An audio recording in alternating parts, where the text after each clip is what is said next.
আসসালামু আলাইকুম, বেঙ্গলি কিচেনে সবাইকে স্বাগত। আজকে চিকেন চাপের রেসিপি আপনাদের সঙ্গে শেয়ার করবো, আপনারা দেখতে থাকুন। গ্যাসে কড়া বসিয়ে দিলাম, কড়া বসিয়ে পরিমাণ মতন তেল দিলাম, ওর মধ্যে পেঁয়াজ বাটা দিয়ে দেবো। সমস্ত পেঁয়াজ বাটা দিয়ে ভালো করে নাড়াচাড়া করে নিতে হবে, ভালো করে নাড়াচাড়া করতে হবে। এর মধ্যে দেখুন নাড়াচাড়া করে এবার আদা রসুনের পেস্ট দিয়ে দিলাম। আদা রসুনের পেস্ট দিয়ে ভালো করে নাড়াচাড়া ভাজা ভাজা করে নিলাম। ওর মধ্যে টমেটো পেস্ট দিয়ে দিলাম। টমেটো পেস্ট দিয়ে ভালো করে ওর মধ্যে পেঁয়াজের মধ্যে ভালো করে কষিয়ে নিতে হবে। ভালো করে কষিয়ে নিয়ে বাটি দিয়ে পরিমাণ পানি দিয়ে দিলাম। বাটি ধোয়া পানিটা দিয়ে ভালো করে নাড়াচাড়া করে নেব। ভালো করে নাড়াচাড়া করে পরিমাণ মতো নুন দিলাম। নুন দিয়ে ভালো করে কষিয়ে নিতে হবে।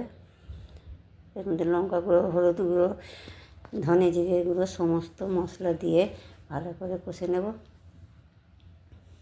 ভালো করে কষা কষা করে নিতে হবে।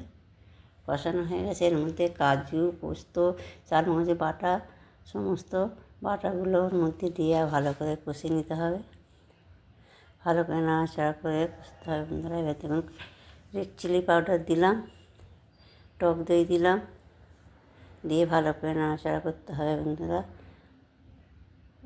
সমস্ত মাংস নেবে এক এক করে দিয়ে দেবো। সকল বন্ধুরা আমার চ্যানেলে নতুন তারা সাবস্ক্রাইব অবশ্যই করবেন। আমার এই রেসিপি কেমন হয়েছে আপনারা লাইক, শেয়ার, কমেন্ট অবশ্যই করবেন। অবশ্যই একটা লাইক করবেন। মশলার মধ্যে সমস্ত মাংসগুলো ভালো করে কষে নিতে হবে। এই চিকেন চাপের চাপ এইভাবে বানিয়ে দেখবেন। ঘি দিয়ে দিলাম, বানিয়ে অবশ্যই ভালো লাগবে।